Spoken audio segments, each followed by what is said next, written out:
60 years ago, Martin Luther King delivered his famous "I Have a Dream" speech on the steps of the Lincoln Memorial. I still get the shivers as I hear his famous words. "I have a dream that one day this nation will rise up and live out the true meaning of its creed. We hold these truths to be self-evident, that all men are created equal. Now is the time to make real the promises of democracy. Now is the time to rise from the dark and desolate valley of segregation to the sunlit path of racial justice. Now is the time to lift our nation from the quicksands of racial injustice to the solid rock of brotherhood. Now is the time to make justice a reality for all of God's children." And it still rings true today, huh? And King also brought an important caveat to his dream, saying, "But there is something I must say to my people who stand on the warm threshold of which leads into the palace of justice. In the process of gaining our rightful place, we must not be guilty of wrongful deeds. Let us not seek to satisfy our thirst for freedom by drinking from the fountain, the cup of bitterness and hatred." Martin Luther King dedicated his life to this dream and sadly died for it. And if you want to know more about Martin Luther King, our wonderful Virginia put up a really cool bulletin board in Friendship Hall. So there's a lot of info up there. I'd like to tell you about a few other people's dreams. Wars, hunting, poaching, greed, politics all threatened Gorongosa National Park in Mozambique. Many species were wiped out or close to being gone, among them lions. The new mission is to make Gorongosa a lion refuge once again. Greg Carr had a dream, and he and his foundation are now a major part of this vision to ensure that Gorongosa remains a sanctuary for all living things. To date, his team has reintroduced several species to the ecosystem, included Mount Gorongosa inside the park's boundaries, planted more than 3 million trees on the mountain, created an international science research center, established ecotourism in the park, and provides ongoing health and education programs to the local communities living near the park's borders. What is your dream?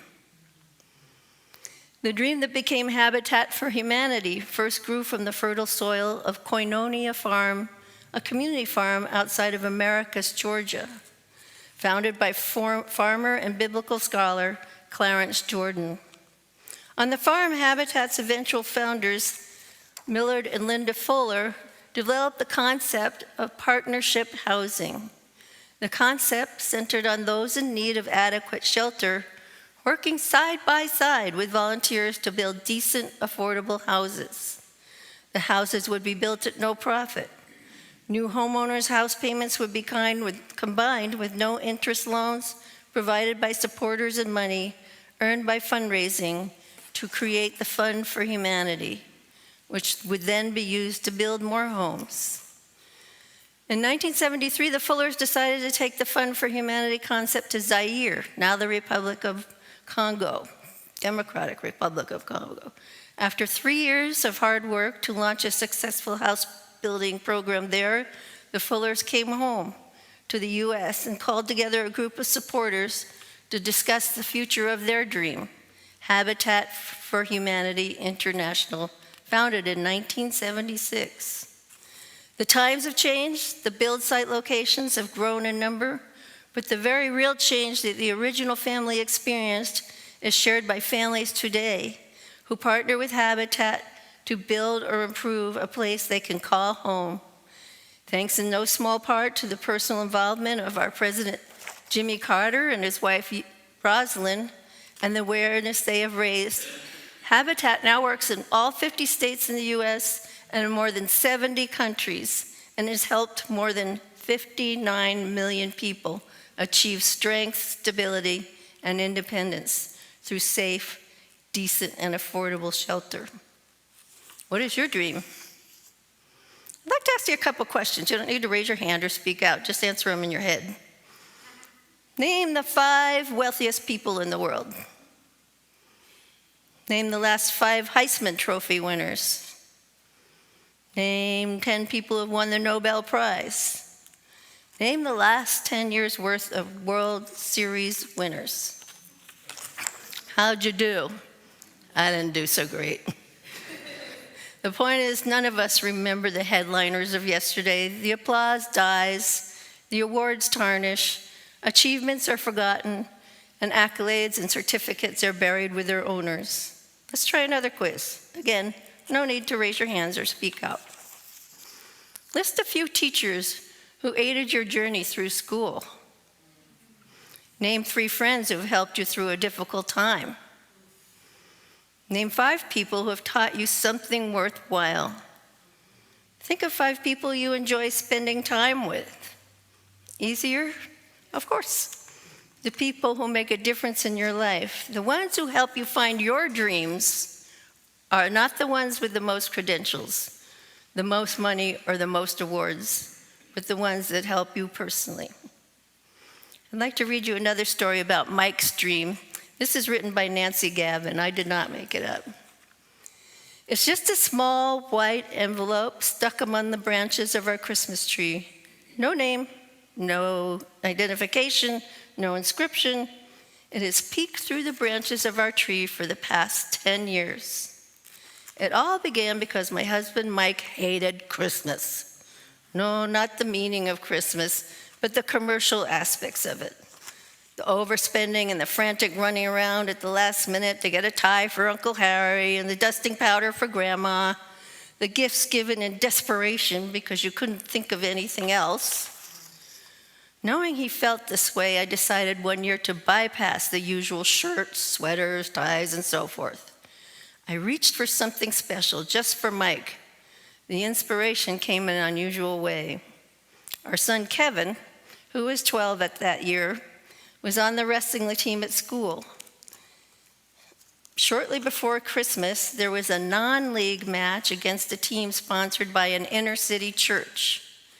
These youngsters, dressed in sneakers so ragged that shoestrings seemed to be the only thing holding them together, presented a sharp contrast to our boys in their spiffy blue and gold uniforms and sparkling new wrestling shoes. As the match began, we were alarmed to see that the other team was wrestling without headgear, a kind of light helmet designed to protect the wrestler's ears and head. It was a luxury this ragtag team obviously could not afford. Well, we ended up walloping them. We took every weight class. Mike, seated beside me, shook his head sadly. I wish just one of them could have won. They have a lot of potential, but losing like this could take the heart right out of them. Mike loved kids, all kids. He so enjoyed coaching Little League, football, baseball, and lacrosse.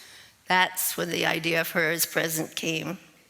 That afternoon, I went to a local sporting goods store and bought an assortment of wrestling headgear and shoes and sent them anonymously to the inner city church.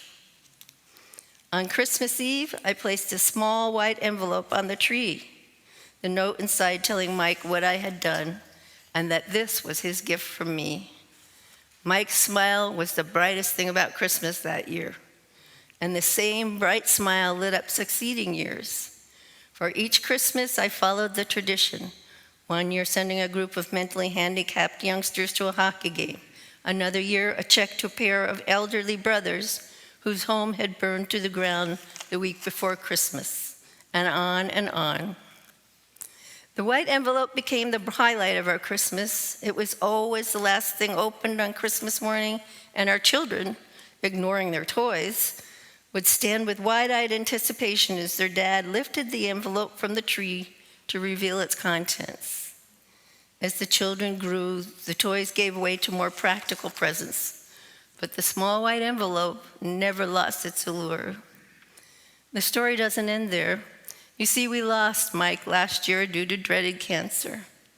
When Christmas rolled around, I was still so wrapped in grief that I barely got the tree up. But Christmas Eve found me placing the envelope on the tree, And the next morning, I found it was magically joined by 3 more.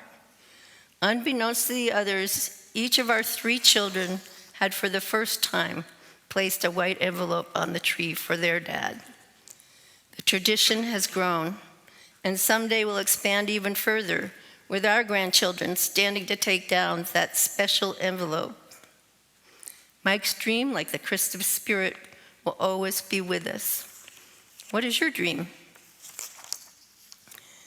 Dreams don't have to be huge and global like these. Any science dream is worth pursuing. I have a neighbor, Valerie, who would love to rescue and take care of every animal in the world, especially kitties. Her husband jokes that he's number 2 in the household behind the animals. There's also a cat in my neighborhood named Tuxie, who is owned by another neighbor, Monique. The cat is 17 years old and has some issues.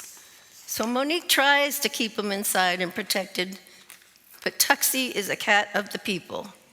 He loves to wander the neighborhood. He comes to my house for treats every day, stops for pats on the head from anyone who will give them, and even people are driving by, stop their cars literally and yell, "Hey, Tuxie," when they see him. I always say, Tuxie owns the neighborhood, but this also means he's outside a lot and often gets locked out when his family goes to bed early. So Valerie, the saver of all animals, put up a little cat tent with blankets and water in her driveway. She was worried about Tuxie being stuck out in the cold without shelter overnight. What is your dream? We have these dreams because God has given us hope. I'm convinced that God's purpose for us starts when those doors back there close behind us as we enter out into the world. And here we get the inspiration, the love, the spirit, the hope, the sense of community. Out there is where we put it in action. One of the greatest gifts God has given us is hope. After all, that is what we're designed to do, inspired hope. It gives us the ability to look at any situation and know that regardless of how it may appear, God is going to come through. This is the essence of what hope is. Along with faith and love, hope is an enduring virtue of our lives, and love springs from hope. Hope produces joy and peace in believers through the power of the Spirit. So what is your dream?